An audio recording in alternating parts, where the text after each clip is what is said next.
What's happening, my friends? It's Cast Sports again, back for another afternoon with the family. Now, as usual, before I get started, let me give a shout out to the JBT community. It's just boxing talk. We're a group of people who just love to talk boxing. And we're always looking for others to join us. And you don't have to have a podcast. The only requirement is you just have to love to talk boxing. That's all. Miss Cass, hashtag JBT, Al Booger, Mike Mazik, Thomas Hill, hashtag JBT. Salute to everyone, and welcome to another episode of Cast Sports, the Box Storian. Today, the life and career of Miguel Cotto. And you know what time it is. If it's Monday through Friday, 2 p.m., it's the Box Story, bringing you all that boxing history. Boxing, the greatest sport of them all. That's why we love it and can't get enough of it. Trump in the building. Salute, Trump. That was everyone. This is the Friday afternoon edition of Cast Sports, the Box Story. Right at the end of another week of boxing history. And Friday is the profile. It's Miguel Cotto. Yeah, that was a good one, Al Booger. Shane and Miguel. I've watched that a few times. Yeah. Mr. Gumbo, aka Hot Grease.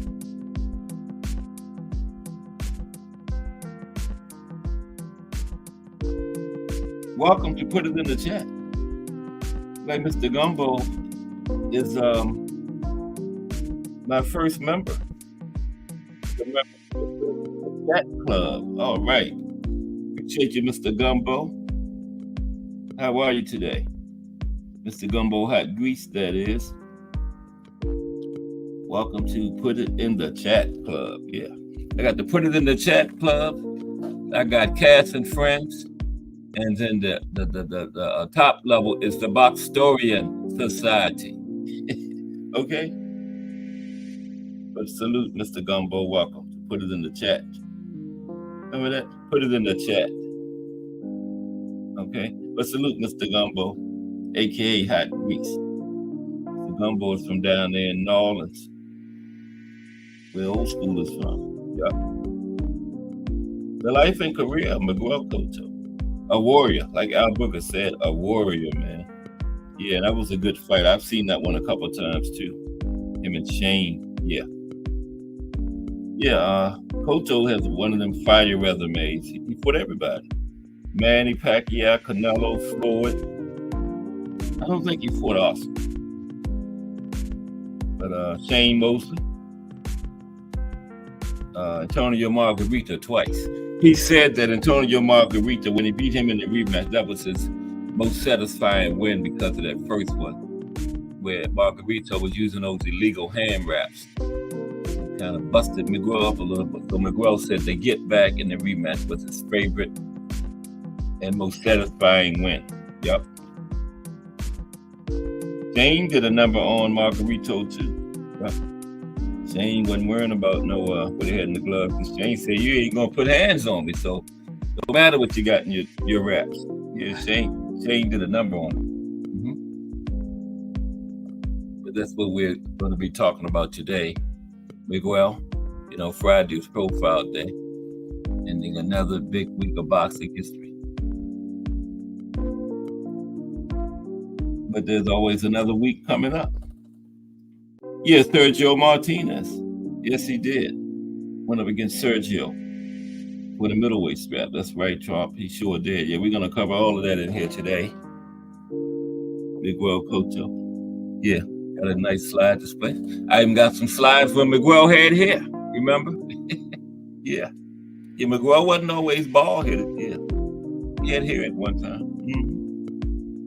Yep. But yeah, he had a Hall of Fame type career. Is he in? I don't think he's in there yet because I don't know if he's eligible. What is it? 5 years? Is McGraw in the Hall of Fame? I'm not sure. I know if whatever he's eligible, he's definitely a first ballot Hall of Fame. Miguel Cotto isn't a first ballot Hall of Fame, but there should be no Hall of Fame. I think him and Manny might go in on the same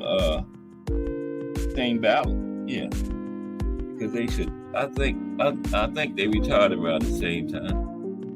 I had his last fight, but I can't remember exactly what it was. But yeah, he will definitely be in there, no doubt about that. Miguel Cotto. But then we got that big card tomorrow, August 3rd, man. I can't believe it that we're right up on it already. I guess the weigh-ins are today. Yeah, right up on it, man. And that is a big card. Trump says for him, Cotto's coming out fight was against Mochuelo, a hard-hitting Colombian knockout artist. He got hurt and came back in the fight to put everyone on notice. Okay, yeah. Mochuelo, the Colombian. Okay, yeah. As I understand, Al Booker, that you are attending the Riyadh season out there in LA this weekend. I saw Thomas Hill mention something about that. Wow. Is that true, Al Booker? You are attending that Bud Crawford Madrimov fight? Yeah, I got Bud in it. I think Bud will get him out of there. You know, but nobody's went the distance with Bud since 2016. The last time somebody went the distance with Bud, it was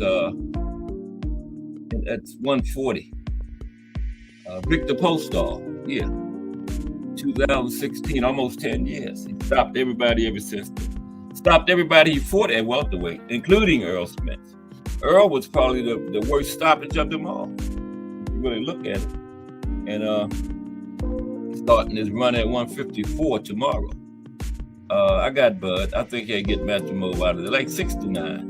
Middle round. Like Al Booker said yesterday, middle rounds. And I gave my picks on the hangout this morning, I think. Okay, yeah, Al Booker is going. So you must be out there in LA already. Oh, man. Yeah, I've never been to California. Okay. Maybe we might see Al Booker in the audience. And they standing that camera around out there tomorrow. Sitting right up in there in the middle of the stars. It's Al Booker from the JBT. That's what the announcers will say. Al Booker in attendance from the JBT network. You know. And I got Bud, and then I got Andy Ruiz. And I got Andy Ruiz beating Big Baby. But the other Big Baby is on the card. I was looking at the schedule, and I didn't see him on there all week, but yeah. He's on there. I got him. You know, I would like to see him lose, but I think he'll get it. And David Morrell by destruction. And Andy Cruz and Antonio, what's his name? Moran. Moran is people sleep on Moran. Moran is a tough fighter, man, a tough out. You know, he went back over to the pro box and rejuvenated his career, and now he's back on the big cards. But I don't think Cruz will stop him. I got Cruz by decision. Good competitive unanimous decision. And who else did? Oh, how can I forget Pitbull and Rayo? I think Pitbull's pressure will eventually wear Rayo down. Yeah. And I think it'll be a decision though. Pitbull, you know, obviously not a boxer and all that, but I think he'll do enough to get the win. Might be kind of similar to the Cabrera fight, you know. But I got Pitbull getting it done because their pressure will get to Rayo eventually. And that Pitbull defense, he don't give you much to score off of, you know.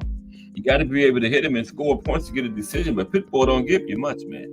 Yeah, Victor Postor, one of Robert Garcia fighters, has been cooking with some heat. He also wait a minute, oh, here we go. He also had two Valenzuela.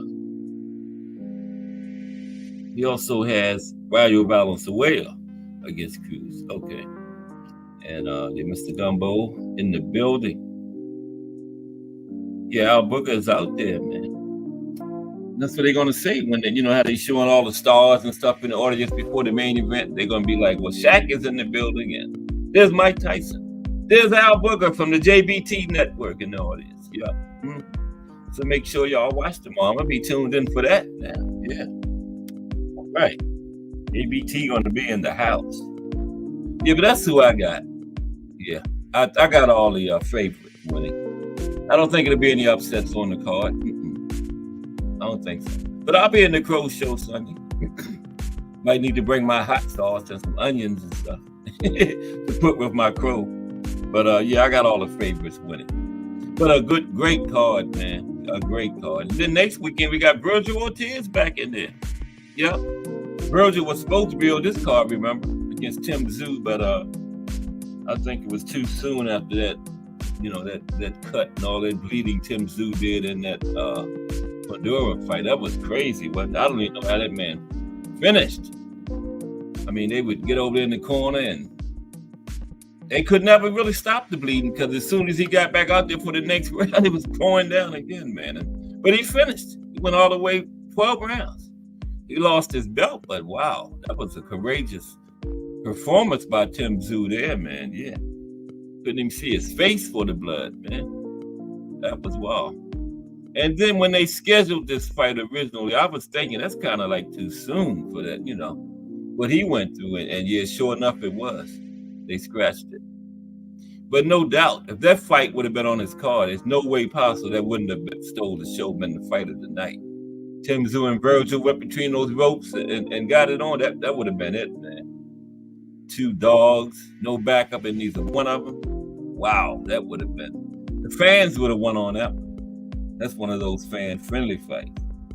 Virgil Ortiz and Tim Tszyu, very similar, in their approach, right? Yeah. But maybe we'll get them someday. They both still active fighters at 154. We might still get that fight eventually, I would like to see it. Yeah, that's one of them fights that that's like a dream fight, damn near. Yeah. That's like a dream fight. Yeah, Cotto gave Floyd all kinds of trouble, Trump, I thought. Yeah.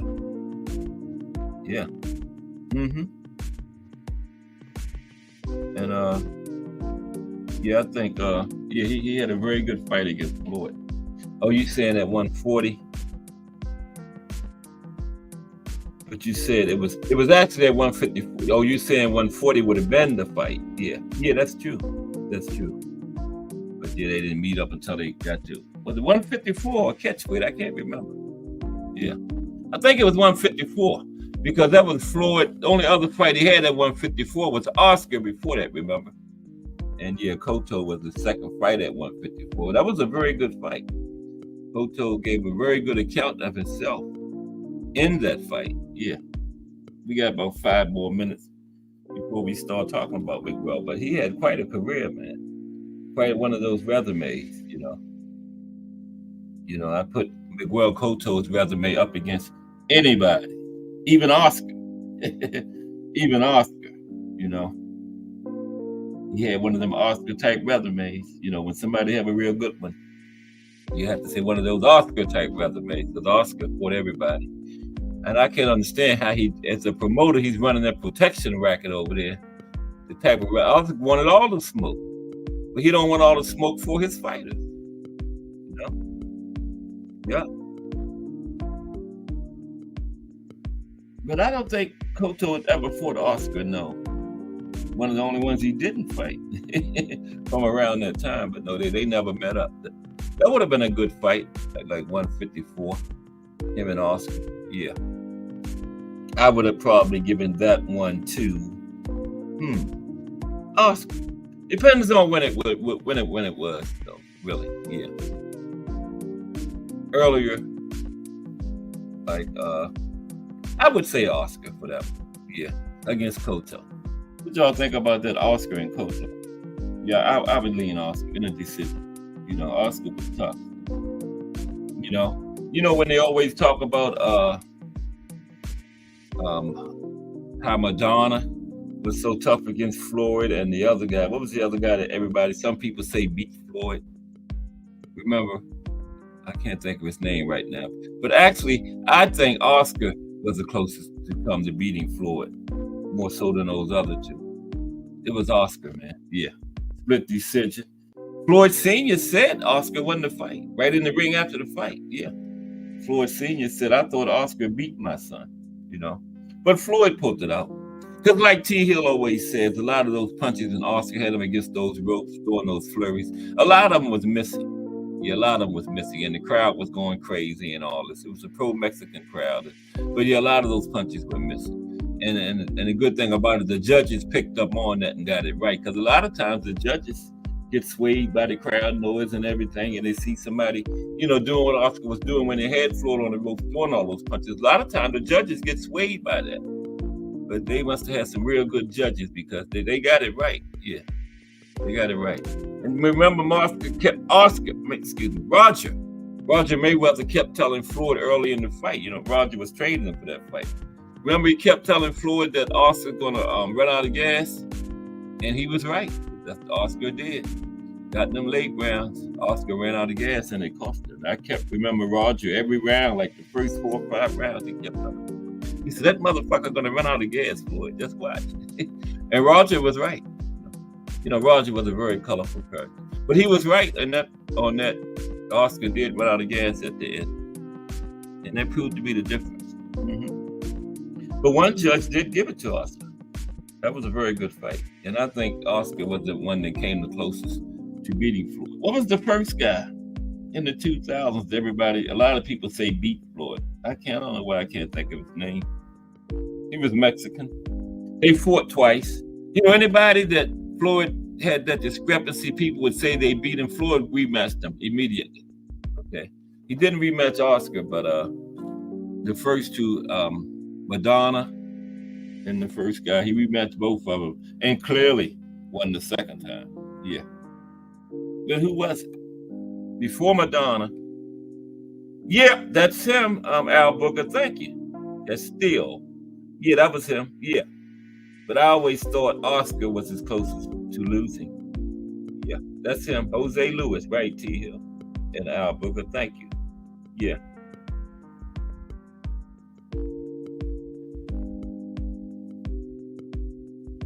Yeah. Yep. But I thought that's right. That's right, Mike Maz. It's anybody. Okay. I'll even take one of them tank bags. I'll take that knockout for that stimulus check. But yeah, I think Roger and Floyd Sr. both, they both was obviously good trainers, and I can't pick which one. They both were at ideal times, Roger had Pretty Boy, and he was more offensive, and then later in his career he had Senior, and he was more defensive. So both of them were good for him as trainers at the opportune times. I think, yeah. Neither one was any better than the other. They were both right there at the right time. Yep. And 50-0, So he never lost. Like Floyd says, when they do those dream matchups, Floyd said he would beat all of them because there's no blueprint for beating him because he never lost. He said all those other guys lost. There's a blueprint for beating him. Remember, he always say that when you come up and try to match him up with somebody from another era. First thing out of Floyd's mouth, there's no blueprint for beating me, but last time I checked, Sugar Ray Leonard lost. Yeah, and he's kind of right, but I don't know. I would pick Sugar Ray with him and Floyd, yeah. Because Floyd would be in there with somebody just as fast as him. Sugar Ray would probably be the fastest fighter Floyd went up against. And Sugar Ray would get the decision from him. Most certainly would. Let's get ready to start this thing on Miguel Cotto. Yeah, I got some pictures of Miguel when he with hair too. Like I said, yeah. But how's everybody doing this Friday? We got a big weekend of fighting coming up. Riyadh season comes to the United States tomorrow. First time in Los Angeles, California. And the JBT's own Al Booger is going to be in the building. All right. Yeah. They don't know they have a star from a big time organization when they, like I said, when they start showing those stars and movie stars and Xboxes, they don't know. Al Booker's sitting up in there from the JBT. Their camera should pan over that way if they knew what the deal was. Crowd probably go wild. See Al Booker up there on that big screen, man. From the JBT. Salute, Al Booker. Enjoy yourself out there and enjoy the card, bro. Bring us back some good information, because you're going to be up close and personal with it. Yeah. So, yeah, we got to see you next week. Okay. Monday. You got to hit that link. You hit it before. Monday. We want to hear about this. But the life and career of Miguel Cotto. What was Miguel's nickname? Let me see. I don't know why this phone ain't charging. I'm going to have to use the other one. See, you always got to have a backup. This one got 19%. I don't think that's going to make it. The backup got 100. Let me do the old switcheroo here. If plan A ain't working, go to plan B, right? And then plan B, go to plan C. And if plan C ain't working, you just in trouble. I don't have no plan D. I had to drop the link. That's plan D, drop the link. Thomas Hill will come up here and bail me out. You're plan D today, Thomas Hill. If all else fails. Okay. Part of that Fire JBT network. I missed Remo and Aunt McQueen this morning, but I'm going to watch it. But I know it was fire. Remo and Aunt McQueen, those two New Yorkers, can't be nothing but fire, man. I think this show is called The Casuals, right? There's Melanin Queen 27 in the building. How are you, Melanin Queen? Today? That's right. Be sure to like, comment, and subscribe. Okay? Hit that JB $sign JBT Network 1, Cash App 2, and BVO Boxing TV. Salute. Did you get my message this morning on the Hangout, BVO? BVO, when you do that interview with Teofimo, this is my question I want you to ask him. When is he going to stop cherry picking and fight somebody? Tell him Cash Sports, your brother Cash Sports wants to know, BVO Boxing TV, okay? Write that down, BVO. Ask Teofimo, when is he going to stop cherry picking? We don't want no more Steve Claggett, okay? We don't want no more Steve Claggett. But salute Melanin Queen 27 and BVO Boxing TV. Both members of the JBT network. Okay. But you got that written down, BVO, my question? The BVO, okay. I thought he said something back. Okay. I got to pick with my brother BVO. It wouldn't be right if I don't. Oh, that's 39, not 19. I might make it. That was my main. Oh, excuse me. I'm dropping. Okay, here we go. The life and career of Miguel Cotto. Okay.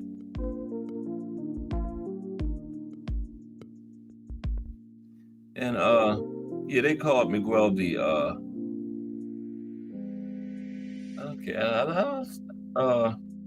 Junito. Now I don't know what that is. That Junior in English? That was his nickname, Junito. What does that mean in English? Junior?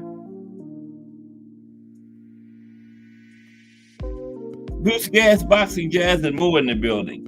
What's up, Bruce Gas? How are you today?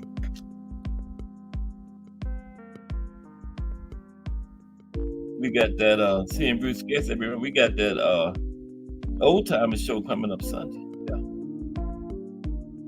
And we got the Crow Show in the Hangout Sunday morning.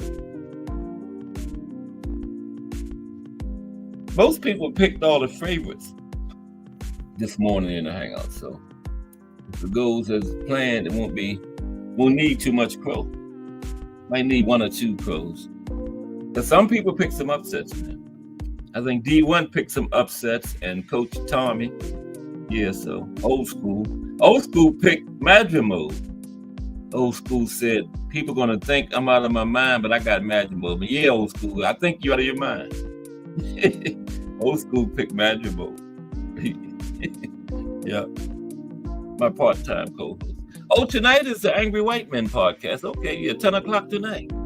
Oh, Friday is a big day in the JBT because now we got another new show, The Casuals with Remo and Aunt McQueen, and then wow, just all day long. Start 8 with the Hangout, The Casuals, Cast Sports, Just Do Boxing. Jay Hardcore is back in the Hangout at 8, and then the Rise podcast and the Angry White Men all day long. Just got a few gaps in there. I think BVO comes on at 8. I think Monday through Thursday. Lonnie Lee, hashtag JBT. Now we can get started. You ain't missed 1 second of the show today, Lonnie Lee. Well, we till 2:30, so Lonnie don't miss too much because he's here every day. But today he's not going to miss any. Yeah, Friday, Lonnie slips out of there early because we always hear Friday right around 2:30. Okay. Life and career, Miguel Cotto. I'm going to start now, I promise. Lonnie Lee's here now. We can start. But salute, Lonnie. Good to see you today, bro. Okay. Yeah, Miguel Cotto.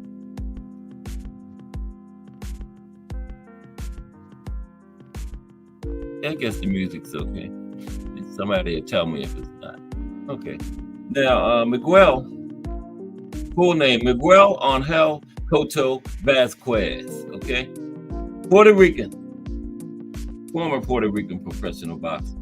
Now, he competed from 2001 to 2017. He had a 16-year career. He should be in the Hall of Fame because that's 5 years. I mean, no doubt first ballot. Is he in there, anybody? I'm not sure. Because he's been out of boxing for over 5 years. Because, you know, and I think they might have changed it to 3, but I know it at least 5. And Miguel's been out since 2017. That's 7. So no doubt a first ballot Hall of Famer. Like I said, if Miguel not a first ballot Hall of Famer, they shouldn't even have a Hall of Fame. Okay. Now he's a multiple-time world champion, and he was the first Puerto Rican boxer to win world titles in 4 weight classes. Okay, started at light welterweight all the way up to middleweight. You know, junior welterweight, junior middleweight, and middleweight. He got championships in all 4 of those divisions, and the first Puerto Rican fighter to accomplish that feat. Mm-hmm.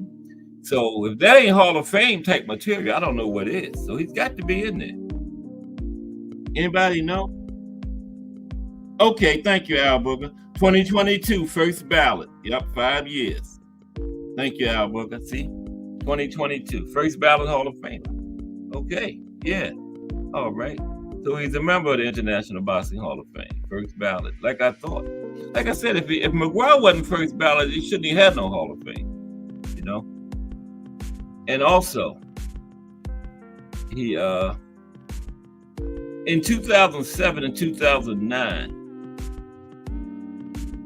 he reached a peak active pound for pound ranking of number 7 by Ring Magazine. Okay, number 7. He was top 10 pound for pound in 2007 and 2009. Now he started out his career as a hard-hitting pressure fighter, but he evolved over the years into a more refined boxer, puncher, as he moved up in weight. And at one point, he was trained by Emmanuel Stewart. Mm-hmm. I did not know that, but he was, yeah. Now, Miguel fought out of the orthodox stance, okay? He was 5 feet 8 inches tall. He had a reach of 67 inches. Now he had a total of 47 fights. He won 41, he lost 6, and he had 33 fights by knockout. Miguel did. Yeah. Not bad. 33 by knockout. That's not a bad rate. Excuse me for a minute.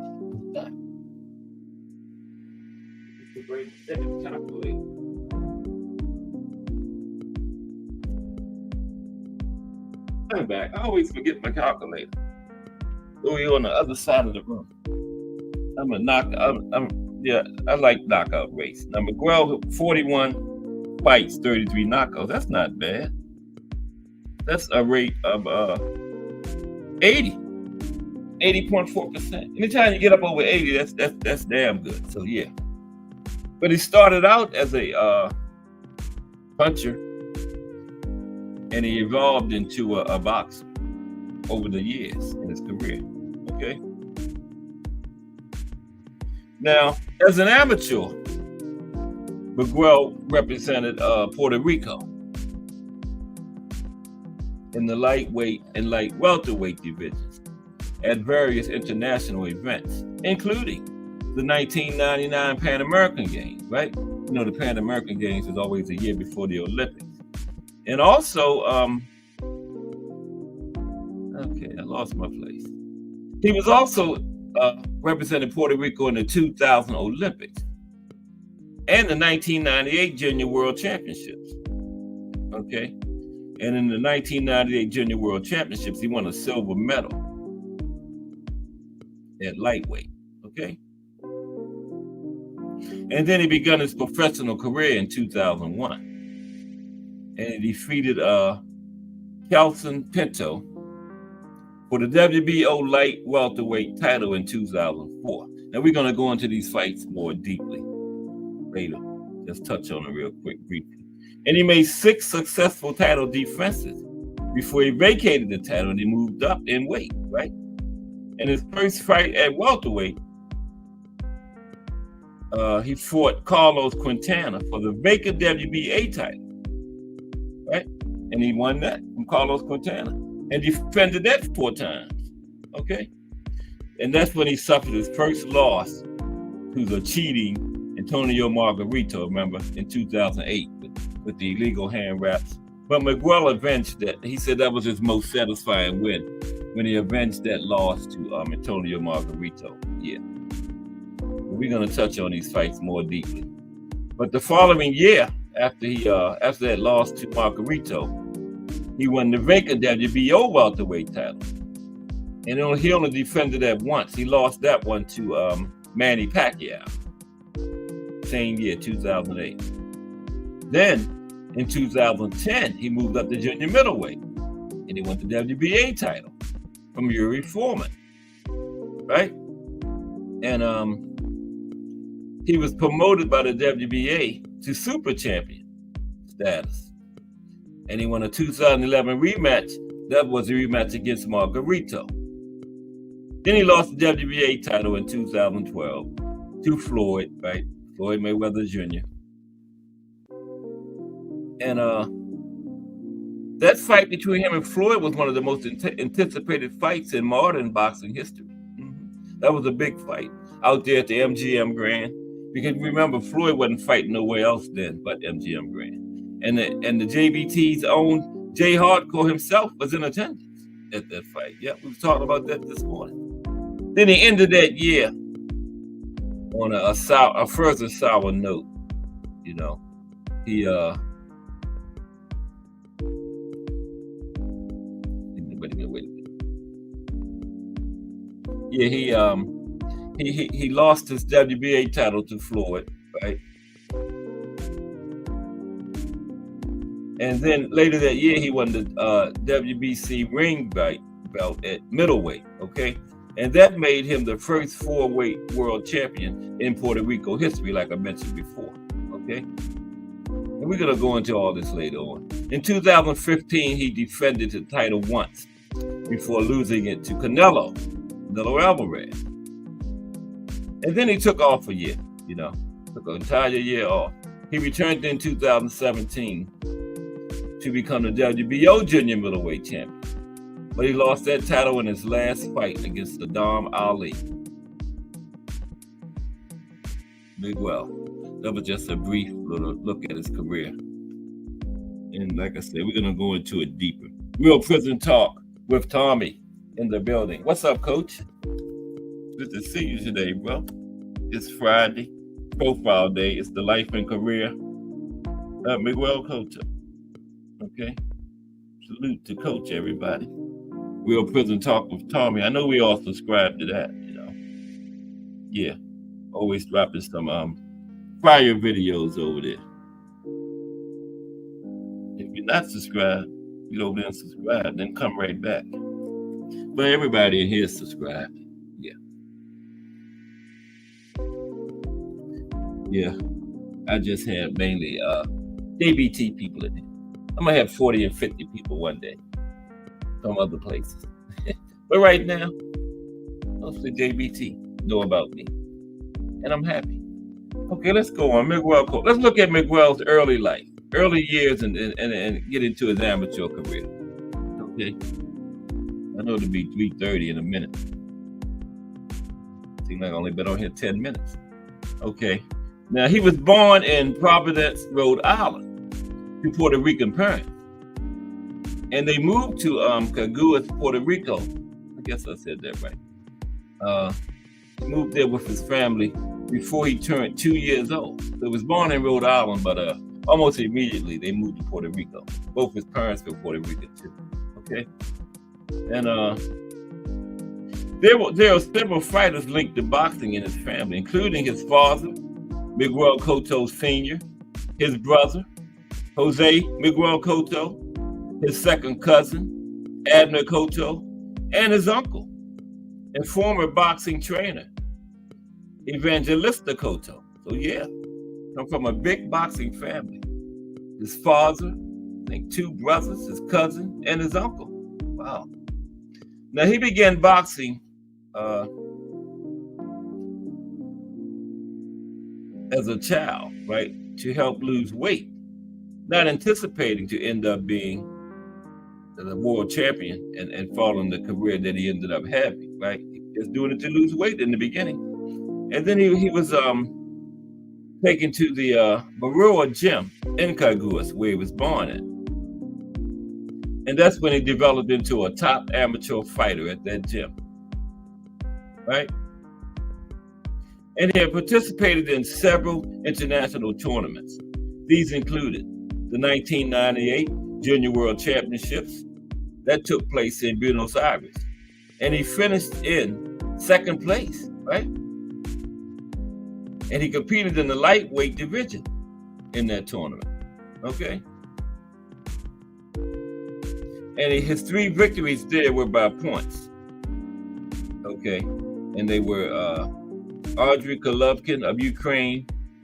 He beat him by points, 15-3. Dana Frambosa of Canada by points, 6-1. Here we go. Darius Yasevicius, and he was from Lithuania. And Miguel beat him 9-5. His only loss in that tournament was to Antonio Solopov of Russia, and that was also by points. The Russian beat him by 9-8, 1 point. 1999, very close fight. And he competed in the Pan American Games, right? That took place in Winnipeg, Manitoba, Canada. And he only fought once in a loss to Dana. He's from Canada. I'm not even gonna say his last name. And that was by points. Okay. And the score was 5-2. And following the Pan American tournament, Pan American game, he was part of the Boxing World Championships in Houston, Texas. Okay. And he lost his only fight by points to Robertus Nomacas, right? In his final amateur tournament. Cotto represented Puerto Rico as a light welterweight at the 2000 Olympics in Sydney, Australia. Okay. And he lost to And I'm not even fooling with these names, okay? He lost to this guy from Uzbekistan by points. And that's when he decided to turn professional after that loss, okay? Ended his amateur career with a record of 125 wins and 23 losses. Not bad at all. 120. Everybody loses in the amateurs, okay? Yeah. Everybody. Just Do Boxing in the building. What's up, Just Do? And Let's Talk Fashion. What's up, Let's Talk Fashion? Did you and Ed get y'all show this morning? I was kind of busy. I'm going to see it. I haven't seen it yet. But I know it was supposed to start today. I think it's called The Casuals. Ed McQueen and Let's Talk Fashion. Remo. Okay? Did y'all? Get it off. I know it's fire. I'm going to check it out later. Now the Fire JBT show added to the mix. Fridays is the big day in the JBT, I tell you. Okay. So now, let's go into his professional career, Miguel Cotto. Okay. Let me shift that down some. Now, early in his career,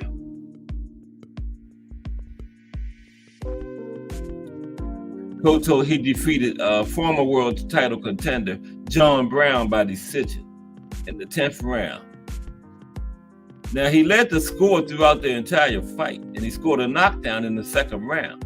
And the judges gave Cotto scores of 189, 189, and 188. Almost gave him a shutout, okay? Then in 2001, he suffered a dangerous injury that threatened his boxing career, right? He was driving to the gym at 5 a.m. in the morning, and he apparently fell asleep at the wheel and crashed. He broke his arm, right? And it required hospitalization. His career almost got cut short before it even really got started, okay? But fortunately for us fans, he continued. And on September 13th, 2003, he defeated Demetrio Zabalas by knockout in the 11th round. I'm trying to keep up with it. Okay. Defeated Demetrio Zabalas by knockout in the 7th round. This fight was in Vegas. Okay. Now, Cotto injured Zabalas with numerous combinations in the 6th round, switching between the orthodox and southpaw stances, right? Then in the 7th round, Cotto displayed an aggressive style that led to the referee stopping the fight with 32 seconds remaining in the 7th round, okay? And with this win, he was ranked number 1 in the division by the WBA, okay? So he's moving on up. Early in his career, too, ranked number 1 by the WBA. In his first fight of 2004, I'm not even going to worry about that. That's throwing me off. In his first fight of 2004, he had a 4th round knockout victory over the former world title contender, Victoriano Sosa. This was after an eventful week prior to the fight, which included Cotto having to wait 4 hours for his luggage to arrive, okay, after a 2 a.m. local time arrival. You know, he was at McCarran International Airport in Las Vegas. And he almost got removed waiting for his luggage because he was at the Mandalay Bay Hotel where the fight was held. And a security guard thought that he was an unaccompanied minor, okay? Yeah, you know, out there in Vegas. Yeah, they thought he was an unaccompanied minor and they almost removed him from the building, okay? And that was before the fight against Zabalas, which he won.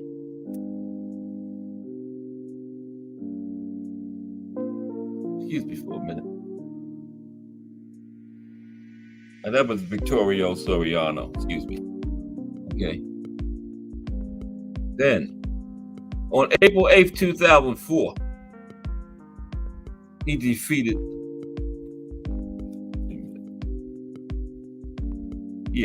April 8th, 2004, defeated the former world title challenger, Lovemore Nadal, by unanimous decision in Vegas. Now, the first 3 rounds of the fight had a slow pace, with neither of the boxers establishing control of the fight.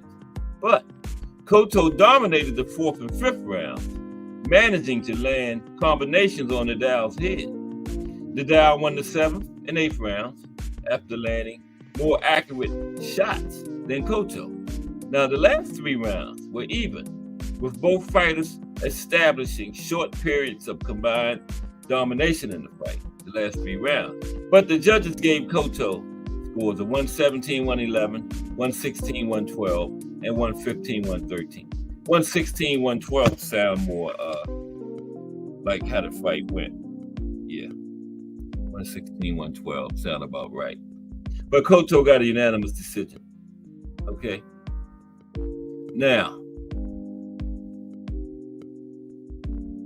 on September 11th, 2004, he faced Kelson Pinto from Brazil for the vacant WBO junior welterweight title. This fight represented the 3rd fight between them. Pinto had won the first 2 previous fights against Cotto, both of which took place while they were still amateurs, okay? Pinto had beat him twice in the amateurs. D for the win in the building. What's up, D for the win? Salute. Gotta keep track of the chat. I've been missing super chats and everything. Told you Miss Cass threatened to fire me earlier in the week. I missed super chats back-to-back days. So I'm still on thin ice. Okay? Still on thin ice. Appreciate you, Melanin Queen 27. Okay. Yeah. Okay, Nadal.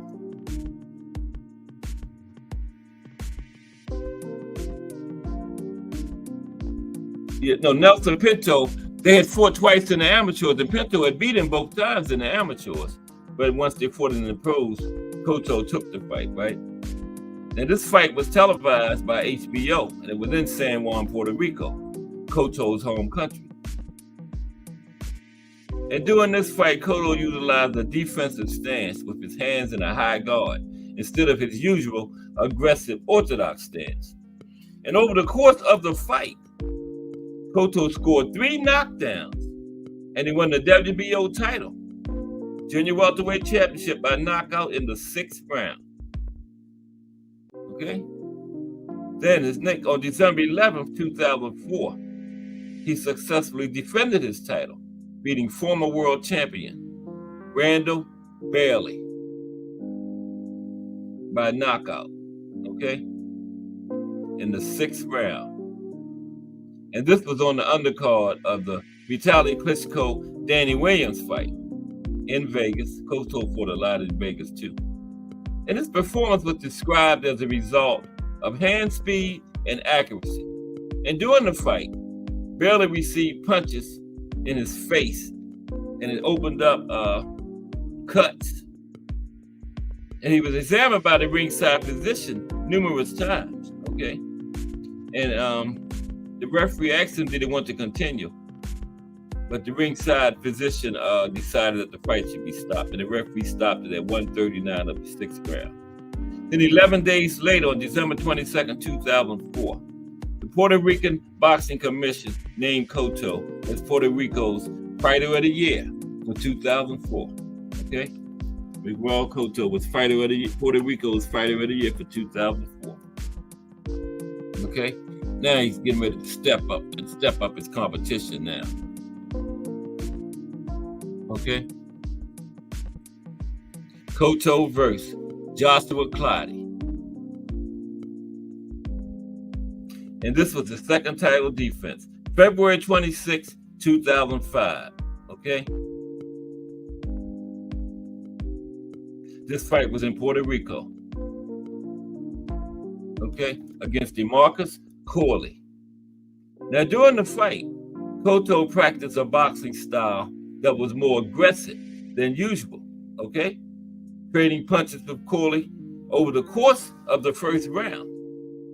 And during the fight, both fighters were deducted 1 point following illegal low blows. And Cotto scored 3 knockdowns before the fight was stopped by the referee at 2:45 of the 5th round, following a combination by Cotto. Now, Corley claimed that the referee stopped the fight prematurely, stating that the ref stopped the fight prematurely. If he wanted to stop the fight, he should have stopped it when I had Cotto hurt. Just a few days after retaining the crown versus Corley, Cotto received a personal blow when his stablemate and friend, former 2004 Olympian Joseph Serrano, was shot in the head upon leaving the Baroa gym. Serrano survived the shot, but was in critical but stable condition at a local hospital. Wow. Now, he stepped up his competition. Cotto versus Abdullayev. Cotto versus Abdullayev. On June 11th, 2005, he faced the last man to beat him as an amateur. And Abdullayev was a former Olympic gold medalist, Muhammad Abdullayev, from Uzbekistan, okay? As amateurs, he was the one that eliminated Cotto from the first round of the 2000 Sydney Olympics, right? Yeah, Abdullayev was the one that beat him in the Olympics over there in Sydney in 2000. And this time they met as professionals, and this fight was in New York City's Madison Square Garden. Now, before the fight, Cotto received a positive ovation from the crowd. And during the first round, Cotto went on the offensive, landing shots on Abdullayev's head and body. And he was in a defensive stance at the time.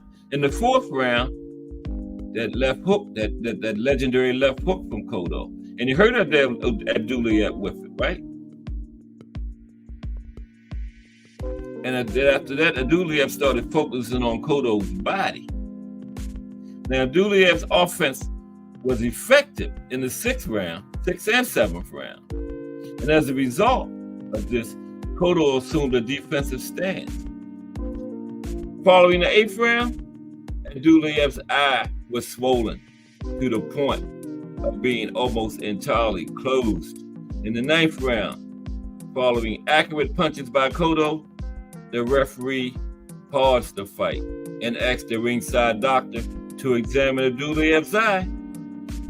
And after being examined by the doctor, Abdullayev indicated to the referee that he could not continue. And Cotto retained the welterweight division championship against Abdullayev. So he got his revenge for losing that fight to Abdullayev in the Olympics.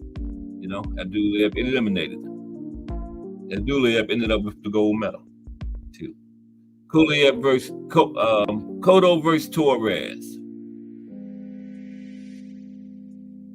This is the 3rd defense of that title.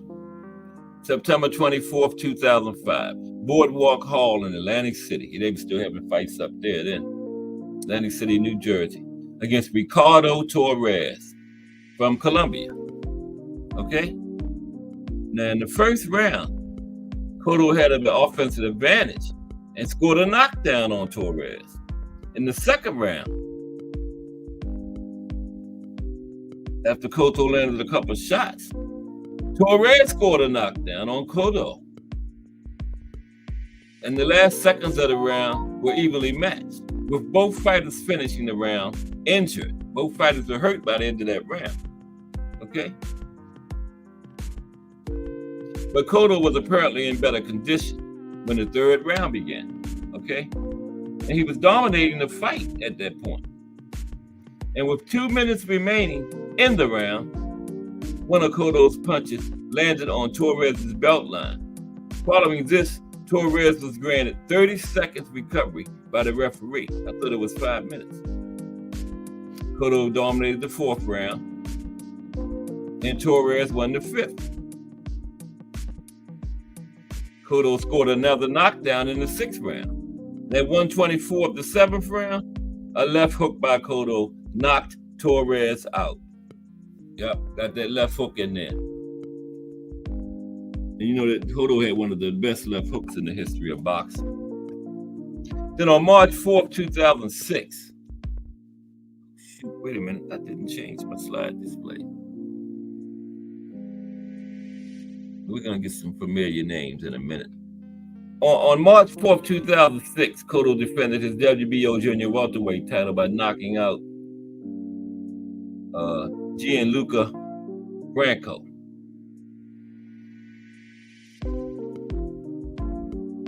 And Branco had to give up during the 8th round due to a shoulder injury. And Cotto had dominated the fight as a result of his jab combination, right? And this fight was in Puerto Rico. Then he went up against Paulie Malignaggi.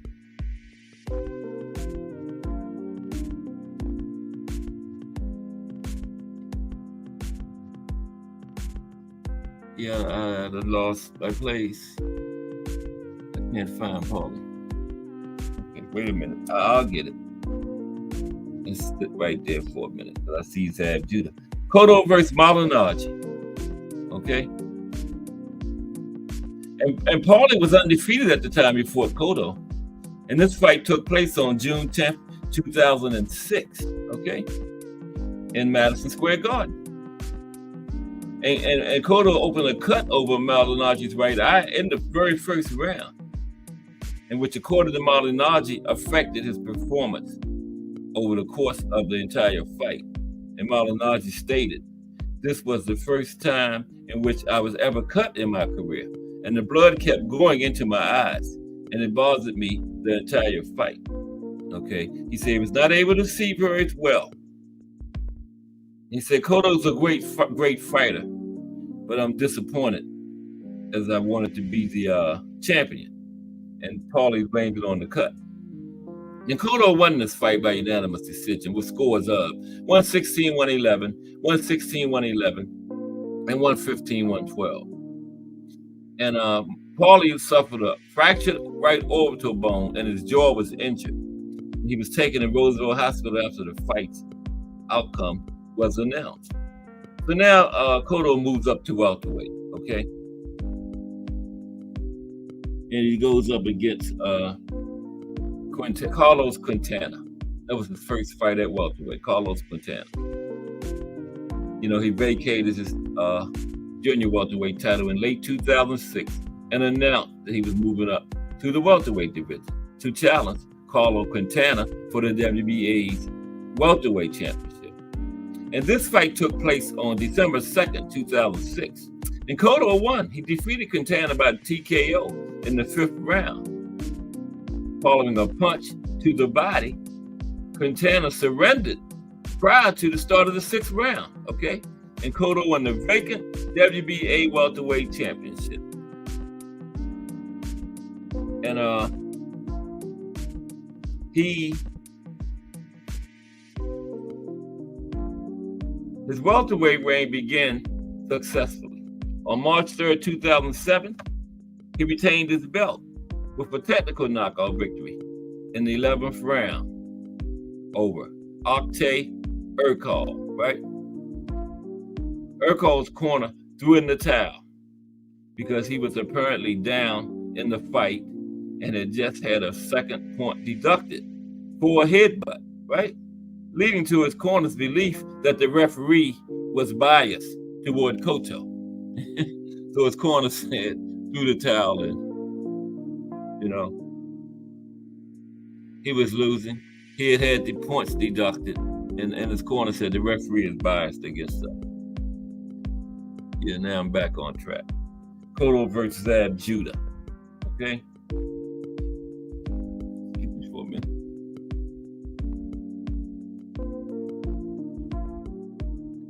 Okay. You in LA now, Al Booker? Al Booker's attending a big August 3rd card tomorrow, everybody. Well, he must be out there in L.A. Yep. And we're going to get a report from him next week. Monday. Or whenever he's coming back. I don't know when Al Booger's coming back. You're not moving to L.A., are you, Al Booger? You are coming back, right? Okay. Yeah. Cotto versus Zab Judah. June 9th, 2007. He defended the WBA welterweight title against Zab Judah in New York City, Zab's home. Okay, he went into Zab's territory. And it had a sellout crowd at the Garden. Sellout. You know, had the home guy in there, Zab Judah, going for the title. But Zab fell a little short. And the fight included a knockdown and a point deduction registered for Cotto, who established dominance on the offensive following a close start. Now, at the moment of the stoppage, the judges had Cotto leading 97-91, okay? And he won by TKO in the 11th round, where the referee stopped the fight, okay? And then this is the one you're talking about, Al Booger. Cotto versus Shane Mosley. There they go. Everybody hitting the appreciation button. Okay. Hardcore boxing news in the building. Boxing talk with Banky and Jay in the building. Salute. That's the fire new podcast that's out there. Boxing talk with Banky and Jay and hardcore boxing news. We are talking about Miguel Cotto today.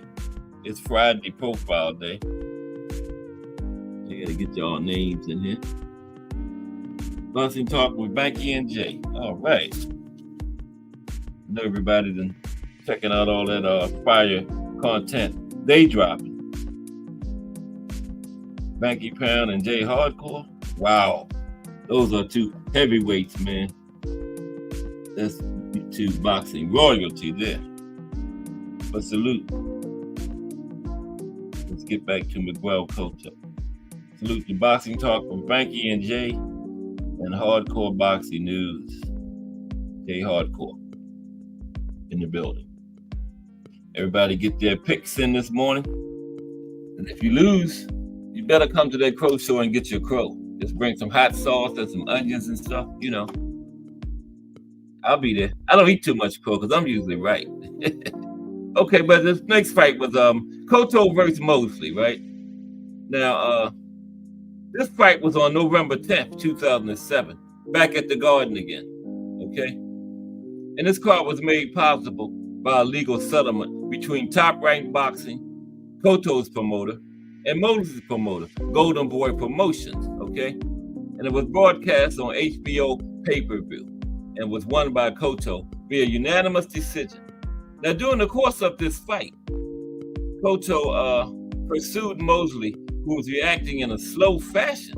Late in the fight, Mosley displayed more aggression, at one point becoming the aggressor in the fight. But Cotto's performance was described as a rare moment in sports when a sudden star rises from what is categorically termed as goodness to the cusp of greatness. The Shane Mosley fight, okay? It's Cotto's coming out party.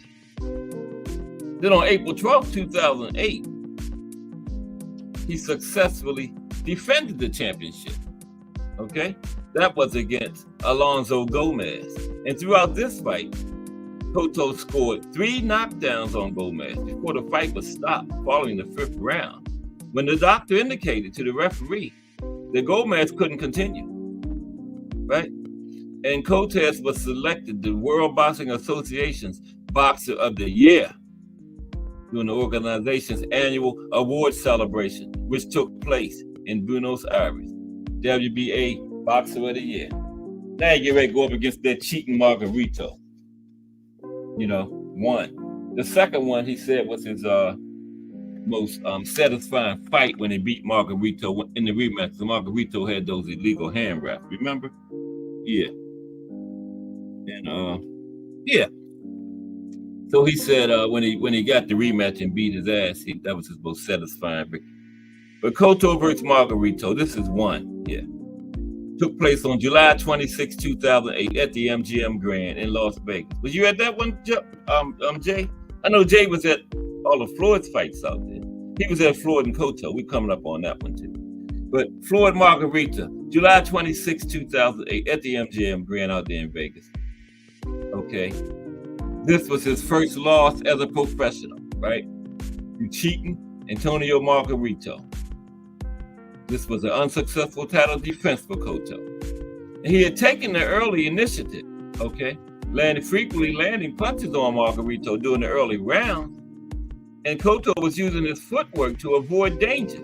But Margarito presented constant offensive pressure on Cotto and eventually began to wear Cotto down, right?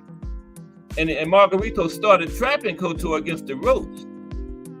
And Cotto was hurt in the 7th round after a pair of Margarito uppercuts caused his nose to bleed. And Margarito continued to chase Cotto and inflicted further damage on him towards the end of the 10th round. Margarito then threw a series of punches at the start of the 11th round, had Cotto against the ropes again and bleeding profusely. Then a combination with Margarito finally forced Cotto to take a knee. He got up, but Margarito continued landing combinations. And his corner threw the towel in after he went to the canvas. And that was it. And at that time, 2 judges had Margarito ahead by a score of 96-94, right? And the 3rd judge had the fight even. And HBO analyst Harold Letterman had also scored the fight even. So it was a very close fight. And Margarito was in there cheating, and Cotto was still doing pretty good against him. And like I was saying, his loss to Margarito has since come under suspicion due to Margarito's subsequent attempted use of illegal hand wraps. Okay? So yeah. And it was still a very close fight. And he in there using illegal hand wraps, okay? But Cotto got his revenge. He said that was his most satisfying win against Margarito too. Cotto versus Jennings. And how can it be 3:14 when I only been on here 10 minutes? I better speed it up. Cotto versus Jennings. After Margarito, he returned to action on February 21st, 2009, right? This was back at the Garden again, right? And he had one of his first tattoos on him then sporting that, right? And he has expanded those tattoos ever since then. This time going up against Michael Jennings for the vacant WBO welterweight title. Okay, he lost the WBA to Margarito, so his next fight he's going up against Michael Jennings for the WBO. Okay, now after both fighters used the first round to study their opponent's style, first round classic feeling out process, the tempo accelerated during the 2nd round. In the 3rd round, Cotto pursued the offensive more fluidly, connecting with jabs and hooks. In the 4th round, Cotto scored 2 knockdowns, on Jennings. And Jennings was able to continue until in the 5th round, Jennings was trapped against the ropes. And Cotto connected a right hook to score a 3rd knockdown. And the referee decided to stop the fight at that point, right? And Cotto was awarded a TKO victory, winning his 2nd championship in the welterweight division. Then on April 8th, 2009, he fought his uncle from the team staff, following a violent discussion where his property was damaged. However, neither side expressed interest in pursuing any sort of legal action. Consequently, Cotto named Joe Santiago, who had served as the team's nutritionist, as his new trainer. He had Emmanuel Stewart at one point too. Yeah, he did have Emmanuel. He also had Freddie Roach too. Yep, so he's had some good legendary trainers. Okay, went up against Joshua Clottey. His first name Joshua Clottey. Yeah. Mike Grimm. What's up, Mike Grimm? In the building. How you doing today, Mike? We're talking about Miguel Cotto, bro. We got some heavyweights in here. Just do boxing. Boxing talk with Banky and Jay. Hardcore boxing news. Wow, wait. Okay. Joshua Clottey, his next fight. Okay. Now, at an official press conference on April 14th, 2009 in New York City, it was announced that Cotto would be defending his title against Guardian boxer Joshua Clottey. I hope I said that right. Guardian boxer Joshua Clottey in a fight that was originally intended to be in unification that also included the International Boxing Federation title on June 13th, 2009. Now, an attendance of 17,734 people packed Madison Square Garden in New York City. And in the first round, Cotto scored a knockdown, okay, after connecting a jab. In the third round, an accidental head clash opened a severe laceration over Cotto's left eye, and the injury bled profusely during the fourth round. But he was able to control the pace of the fight still, even with the cut. In the fifth round, Cotto was pushed to the floor during an exchange and was injured in his left knee, okay, after he got pushed down. And they gave him time to recover before the contest resumed. In the sixth round, he trapped Clottey in a corner and gained offensive advantage. And during the next two rounds, Clottey controlled the offensive, noticing that Cotto was unable to see right punches, see the right hand coming. And during the last rounds of the fight, Cotto decided to employ his technique from outside, okay? And while the fight's tempo remained close, now the judges decided the fight's outcome by split decision, awarding scores of 115-112 and 116-111 for Cotto and 114-113 for Clottey. And when the scores were read, Clottey shouted, "Oh no, this can't happen." And then he went over to Bob Arum and said, "That's it, I quit. I'm done with boxing. I can't take it anymore." And Arum said he thought it was a magnificent fight and you have to continue. Yeah. His next fight was Manny. I don't understand how this time is going by when I've only been on here 10 minutes and it's almost 3:30. Y'all know I've only been on here for 10 minutes. It should be like 2:15. But his next fight was Manny. There's him and Manny. And immediately after the Clottey fight, negotiations began to pursue a contest against Manny Pac-Man Pacquiao. At the time, Manny was 49-3, 2 draws, 38 by way of knockout. And even before Pacquiao defeated Ricky Hatton, Bob Arum, who represented both Cotto and Pacquiao, stated that he was interested in this fight. Okay? And subsequently, Pacquiao expressed interest in fighting Cotto also. So the fight was sanctioned. So easy fight to make. They both want to fight each other. They both under the Bob father. So yeah, easy fight to make. Right? Okay. So where was it? Come on, that's all these heavyweights you got in here. Get it together. The fight was sanctioned as a world title fight in the welterweight division, okay? And the weight limit is 147. But Cotto's camp agreed to fight at a catch weight of 145 to accommodate Pacquiao's smaller physique, okay? And Cotto's camp also conceded the largest share of the purse to Pacquiao, who received a 65% share of the pay-per-view buys compared to Cotto's 35% share, okay? And on November 14th, 2009, the fight took place in front of a sold-out crowd of 16,200 people at the MGM Grand in Las Vegas, Nevada. Now, Pacquiao defeated Cotto via TKO 55 seconds into the 12th round, dethroning Cotto as the WBO welterweight champion. And with the win, Pacquiao made history, becoming the first ever 7-weight world champion, okay? And he still had one more to go. And is he 8? He's 8, right? Yeah.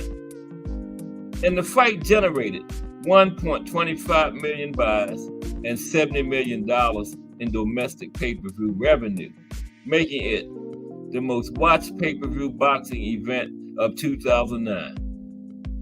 Floyd must didn't fight that year or something. I don't know. But that was the most watched in 2009. The fight right there, Cotto and Pacquiao. Pacquiao was big then, though, because he was a fighter of that decade, 2001, 2010.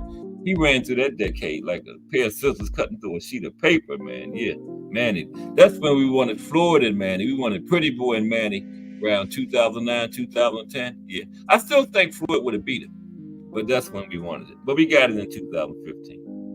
Okay, and Pacquiao earned around $22 million for this fight, while Cotto earned about $12 million. Not bad. I fight Manny for $12 million right now. And the fight also generated a live gate of $8,847,550 from an official crowd of 15,930 people.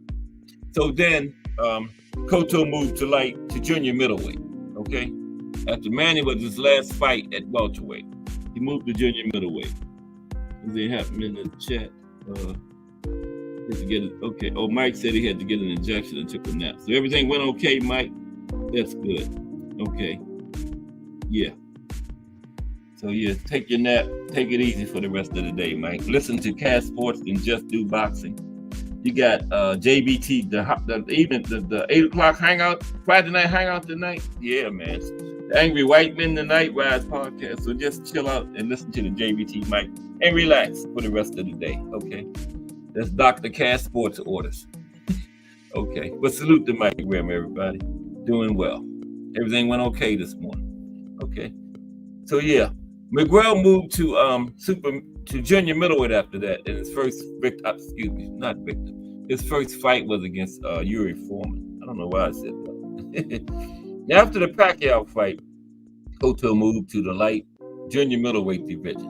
On June 5th, 2010, he fought against undefeated Israeli WBA light middleweight champion Yuri Foreman. This fight was at Yankee Stadium in New York City. Yeah, Miguel must have liked fighting in New York. He did a lot of fights at the Garden. This one at Yankee Stadium. And the Bob father, Bob Arum, said that if Cotto were to win, he would become a front runner to defend the WBA belt against Manny Pacquiao in the rematch in November later that year. Okay. So if he won this one, he's going to get Manny again. So Cotto stated that he would consider a return to the welterweight division,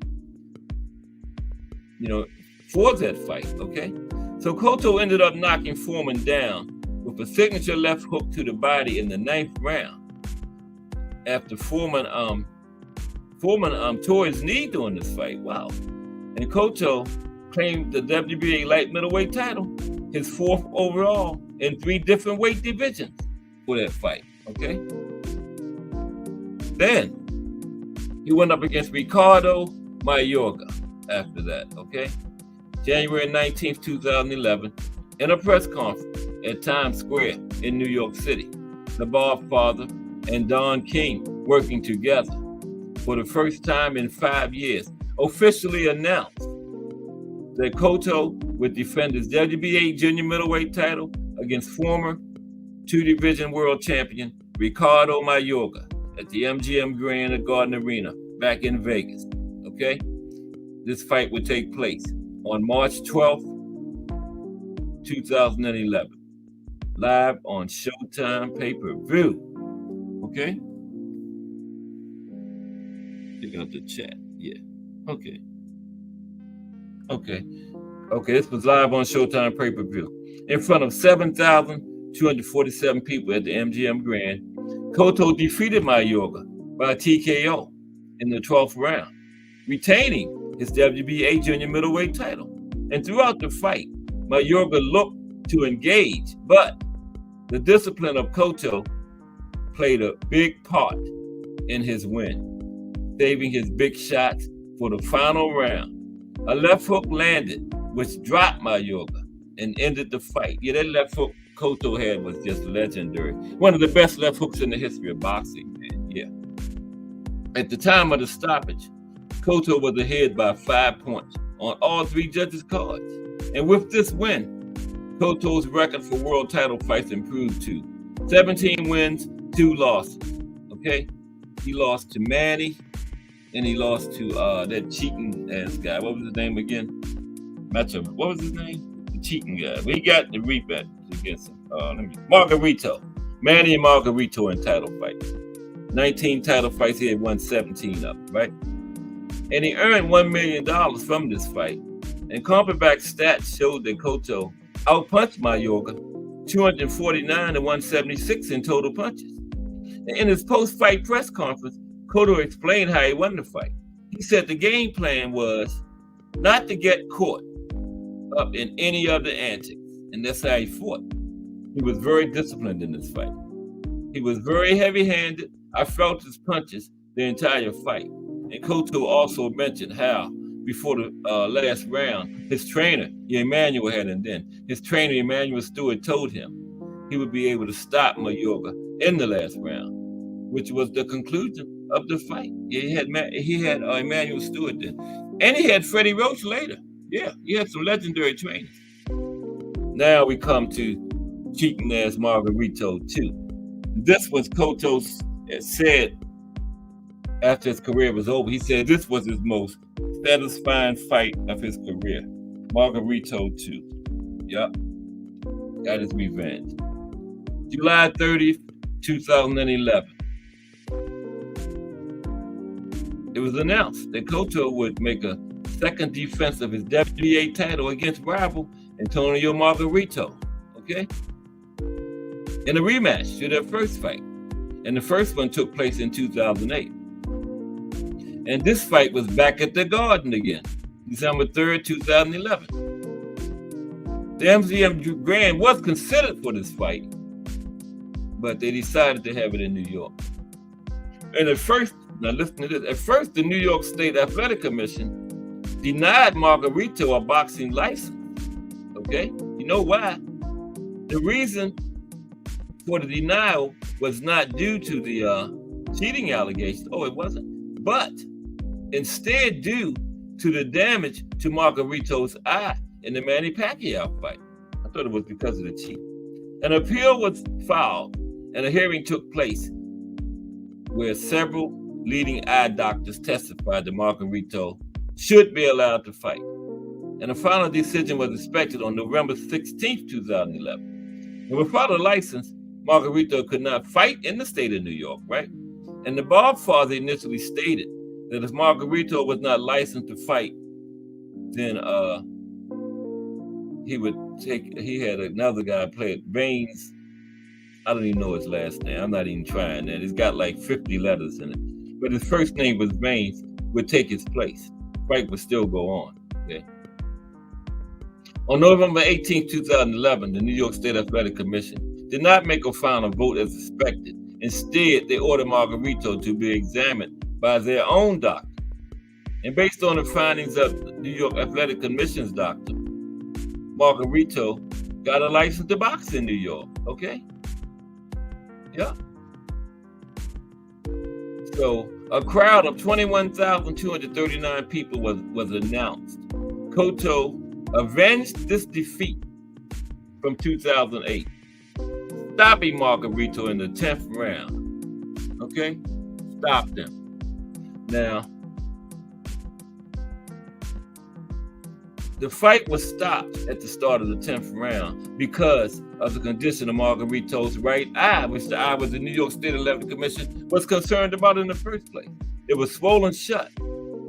This was the same eye that was badly damaged in his fight with Pacquiao, the one they were concerned about, and the one that almost kept the fight from happening in the first place, right? Yep. At the time of the stoppage, Cotto led 89-82 on all three judges' scorecards. Yeah, he was winning big because he really wanted that. He really wanted to beat Margarito because of how he cheated him in the first fight. And he had a 7-point lead at the time of the stoppage. After 9 rounds, he had a 7-point lead, okay? And for the fight, Cotto earned $5 million, right? but that was minimum. The figure would increase due to the pay-per-view shares. And Margarito had a minimum of 2.5 million. Okay, then he went in there against Floyd after that. Floyd Mayweather Jr. and Miguel Cotto. I had him in Floyd. Yeah. There you go. Floyd and Cotto. Cotto versus Floyd Mayweather Jr. Now, man, 3:33. I only been on here 10 minutes. On February 1st, 2012, undefeated 7-time world champion Floyd Mayweather Jr., 41-0 at that point, 25 knockouts, announced that he would challenge Cotto for his WBA super light middleweight title at the MGM Grand on May 5th, 2012. And our own Jay Hardcore was at that fight, okay? And Mayweather went on Twitter and said, you know, the situation back and forth, him and Manny was going on then about their fight. Mayweather said on Twitter, I'm fighting Miguel Cotto because Miss Pac-Man is ducking me. He also claimed to have offered Pacquiao a guaranteed $40 million with $20 million up front. You turned that down, Manny? Damn. Now, the last time Mayweather fought at 154 pounds was in 2007 in his fight with Oscar, remember? And Mayweather came in at 151 pounds while Cotto came in at 154. Now, the fight started off with Cotto establishing himself as the fight's aggressor. But with Mayweather winning the first 2 rounds, using effective counterpunching and body movement to block most of Cotto's punches, in the 3rd round, Cotto seemed to successfully swarm Mayweather and land decent flurries to steal himself the round. Then from round 4 to 9, the action was closely contested, with both fighters using their partially contrasting styles in attempts to one-up the other. Ultimately, though, Mayweather managed to adjust to Cotto's new rhythm of attack in flurries and used his now newly tweaked counterpunching style to win a lot of the final round in what people thought had secured Mayweather the decision victory. Now, Cotto had Mayweather against the ropes many times, resulting in some damage and a lot of bleeding from Mayweather's nose. Cotto's eyes had some partial swelling. Mayweather won via unanimous decision with scores of 117-111, 117-111, and 118-110. Now, I didn't think it was that wide. I've seen that a couple times. I did not think it was I would have like maybe 116-112. But 117, 118-110 was ridiculous. This fight was not that wide. 118-110. No way. But Mayweather won. They got the right man won though. But the crowd booed loudly when the decision was announced. They was probably booing because of how wide it was, not because they didn't think Floyd won. Probably because, especially at 118-110, that's probably what they was booing about. 118-110. Come on, man. Now Cotto was humble in defeat. He said, "The judges said I lost the fight. I can't do anything else. I'm happy with my fight performance, and so is my family. I can't ask for anything else." That's right. And when they hugged at the end, Mayweather told Cotto, "You are a hell of a champion, the toughest guy I ever fought." Now Cotto landed 105 of 506 punches thrown, while Mayweather landed 179 of 687 punches thrown. Okay, Cotto had 21%. Floyd had 26%. Okay. Then Austin Trout was next. Okay. Running out of time here, so pick up the pace. I appreciate everybody for rocking with me today. Really appreciate it. You know. Cotto versus Trout.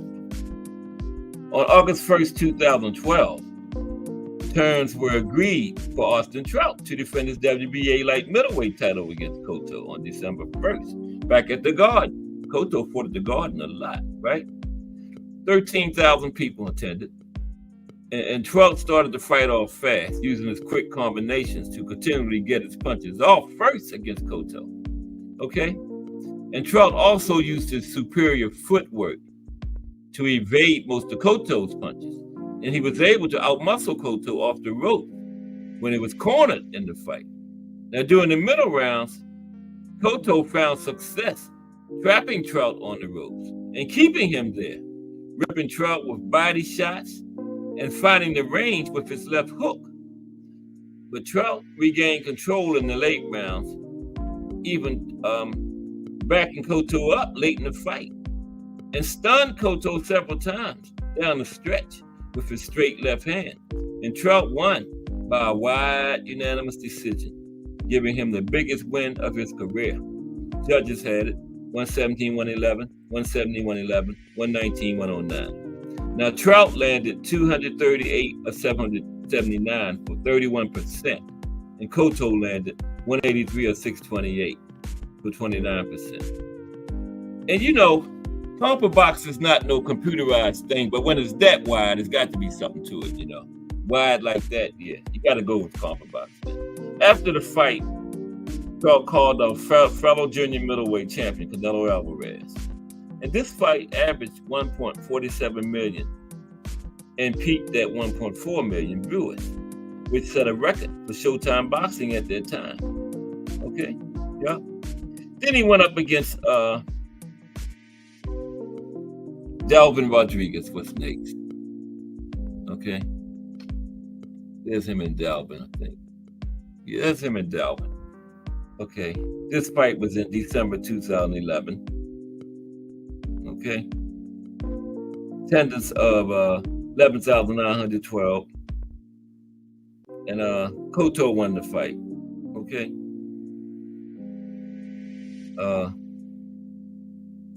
Cotto won third round TKO.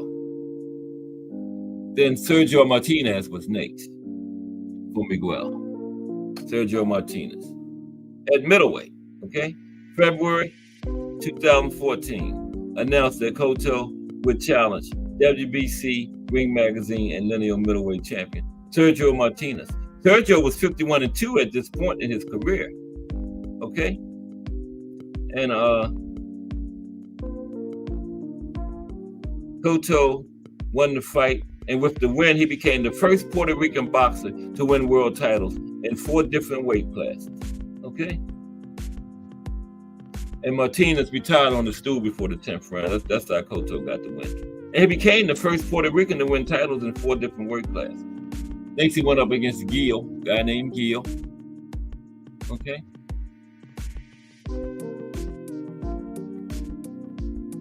All right. What was Gil's name? Gil's was coming to the end. Daniel Gil was his next fight. There's him and Daniel. Okay. This was in March 2015, right?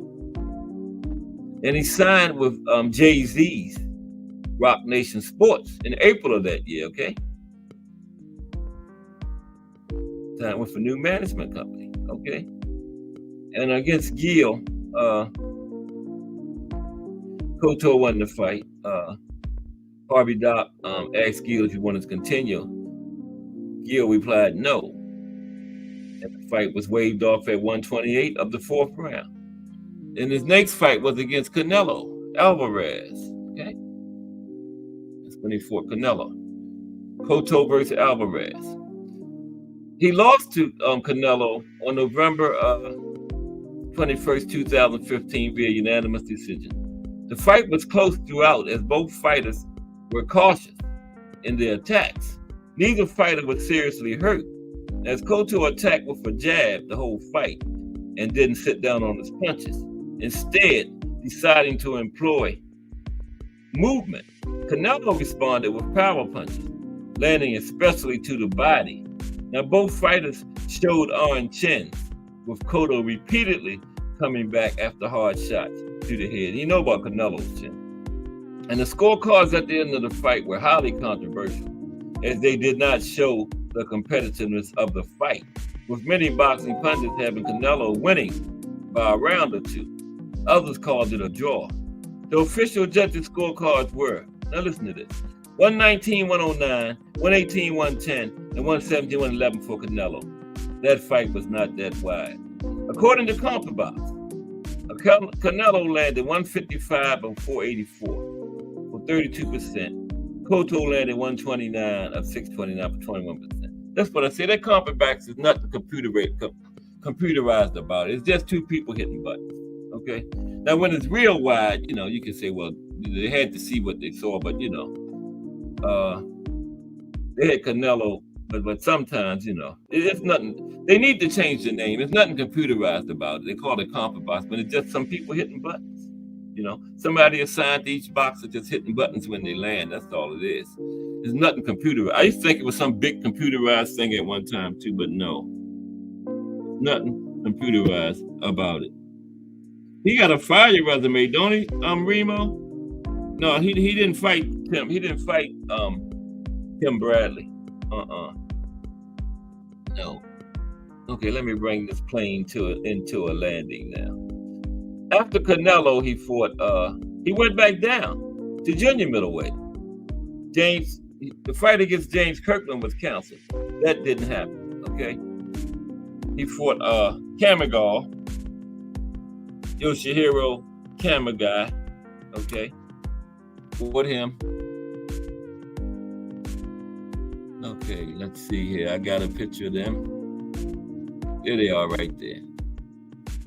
Okay. I'm jumping through that. Bring this plane in for a landing. And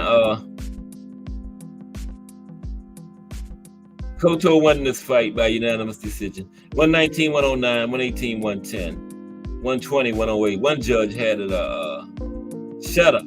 Wow. Then his final fight was against Saddam Ali. Final fight of his career.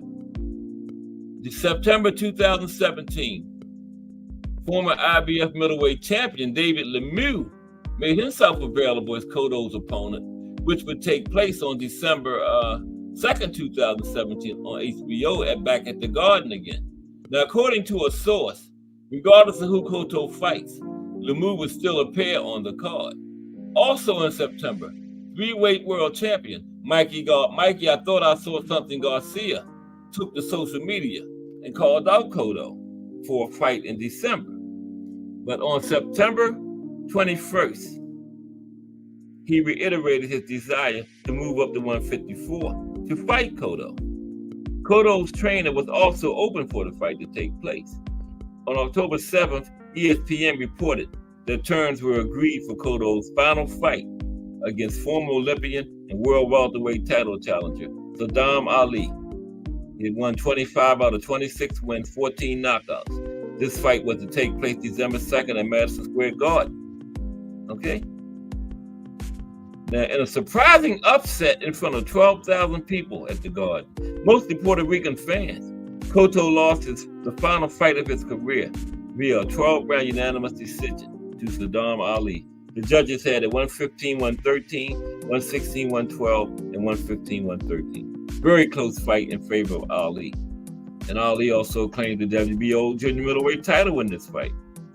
And Cotto stated after the fight that he had torn his left bicep in round 7. Cotto started the fight off well, but appeared to slow down midway towards bicep. Cotto was hurt several times in the fight and looked on the verge of being stopped a number of occasions.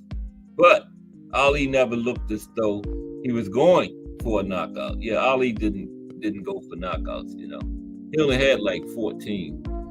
26 fights, he only had 14. He was a boxer. But Ali never went for a knockout. After round 8, 2 judges had Cotto in front, while the third judge had it a draw. Although he mentioned the bicep injury, Cotto went on to say, "I don't want to make excuses. Saddam won the fight. It is my last fight. I am good, and I want to be happy in my home with my family." Cotto entered his career with a 8-2 record at the Garden. Told you he fought at the Garden a lot. 8-2 at the Garden, okay? And Ali thanked Cotto for giving him the opportunity to fight him. He said, "I worked hard for it. I took advantage of this fight, and I made sure to make it count. I want to thank Team Cotto. They could have taken an easier fight if they wanted to. Comfort Box had it. Cotto 163 up 536, 30.4%. Ali 139 at 647, 21.5%. How in the hell did he get the win? Now see, if this Comfort Box was so computerized, Cotto had 30.5%, Ali 20.1.5%, but Ali got the win. And for his final fight, Cotto earned $1 million. Ali earned $700,000. Cotto was set to have surgery on December 6th to mend a ruptured biceps tendon, which was successful. His final professional fight averaged 944,000 viewers and peaked at 1.12 million on APO. Take a brief look at Cotto's retirement. We got no link time today. About 10 minutes before the voice comes in here and take over these JBT airwaves. Now, Cotto kept his word and retired after this fight. When asked if the fight was his last, he said, "It is. I want to be happy in my home and enjoy my family." Cotto then told the fans, "Thank you for supporting me at every opportunity. I'm so glad to call Madison Square Garden my home." After a 17-year professional career, Cotto officially retired with a record of 41 wins, 33 by knockout, 6 losses. Take a little look at his personal life. He's married to Melissa Guzman, with whom he has 3 children, Louis, Alondra, and Miguel Cotto III. Cotto has another daughter from a previous relationship, who was born in November 2006. He also owns and presides a boxing promotion named Promociones Miguel Cotto, which organizes fight cards in Puerto Rico. Similarly, he founded El Angel, a nonprofit organization that promotes physical activity and measures against infant obesity. Mark Echo, fashion designer and owner of Echo United, assisted Cotto when promoting the brand within the sport, citing the boxer's fearless demeanor as one of the main reasons behind his agreement.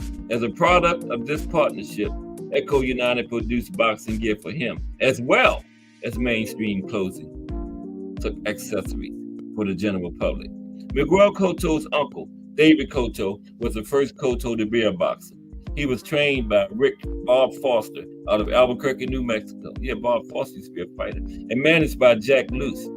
David was a stablemate of Clint Jackson and Tommy Cordova. His career was cut short due to a gunshot wound to his right hand while working as an NYD police officer. And there you have it, the life and career of Miguel Junito Cotto. Oh yeah, yesterday I made a comment. I said these people in this chat are chatting every 5 minutes. I didn't mean y'all. I was talking about this other chat we got. You know, you keep hearing my phone making a noise. That's this other chat. I was talking about them chatting every 5 minutes. Remo was probably in there yesterday. What's up, Remo? How you doing today? Did you and Ann get y'all thing this morning? Remo? I forgot you was in here. That's why I talked about this. Yeah, but Cotto had a fire resume, Remo. I gotta check that out if y'all did though. The Casuals. Yeah, Remo and Ed McQueen from New York. Gotta be a fire show. But another week of boxing history is in the books. And don't forget, Monday is the Bolo Punch. Punch of the week, Bolo Punch. I'm running out of punches, but we still got the Bolo Punch left Monday. And next week, we're going to do something on women's boxing history. We haven't done that in a while. Women's boxing history. And next week, boxing in the state series continues Thursday. It's Georgia. Boxing in Georgia. Little history. Some boxers from Georgia. Other significant events that happened in the state. Savannah, Georgia used to be a big boxing place, man. We're going to go over that. And next Friday, the profile is the life and career of Ike Williams. Fought back around the 40s. The mafia kind of like held him back. Ike never gave in to him, so he never got the big fights he deserved because he wouldn't give in to the mafia. And the mafia back then controlled who you fought and controlled who won the fight. But we're going to talk about Ike next Friday. And I really appreciate everybody rocking with me today. And I hope I satisfied all these big heavyweights I had in here today. But yeah, appreciate everybody. Just Do Boxing coming up next. Friday is a huge day in the JBT. We got Starts with J Hardcore in the morning at 8. And then we got the Casuals with Remo and Ed McQueen. Got Cash Sports at 2 o'clock, the Box Storian. Just Do Boxing at 4. Bring you everything boxing nowadays, balanced, unbiased. Both sides of it and both sides of it right. Coming up in about 5 minutes. And then J Hardcore is back in the hangout at 8 for the Friday night hangout. Anything can happen there. Okay. And then the Mighty Rides podcast at 9. Angry White Men at 10. Close the day out. Close the week out, really. We really don't have too much on Saturdays. Just Do might call a fight or do a post fight or something on Saturday. I'm not sure if Just Do comes on Saturday regular or not. I don't know. But yeah, Cash Sports will be back Monday with another big week of boxing history. Yup. And the Bolo Punch Monday. And Women Tuesday will be something on women's boxing history. And meanwhile, I lost all them ideas you gave me. Can you email them to me again for the Wednesday show? Wednesday is always the show that come out of the chat, you know. And I ran out of ideas. Thomas Hill gave me a lot of them. Remo gave me a lot of them, and I lost them. So if I could get them again, I would appreciate it. But I'll be back next week with another big week of boxing history. Because you know, if it's Monday through Friday at 2 p.m., it's the Box Story, bringing you all that boxing history. Mike Rim, Hardcore Boxing News, #JBT. Boxing Talk with Frankie and Jay. D for the Win. Let's Talk Fashion, #JBT. Just Do Boxing. Real Prison Talk with Tommy. Lonnie Lee, #JBT. Bruce Gas, Boxing Jazz, and more. Melanin Queen 27. Appreciate you, Melanin Queen 27. Because like I always tell you, Melanin Queen 27 is the definition of what a moderator is. Look in the dictionary for moderators, a picture of Melanin Queen 27 beside it. Appreciate you 1000%, Melanin Queen 27. Okay. Trump was in the building today. BVO Boxing TV. Don't forget to tell T.O. what I told you in the interview, B.O. When is he going to stop cherry picking and fight some damn body? Tell him Cash Sports wants to know. Okay?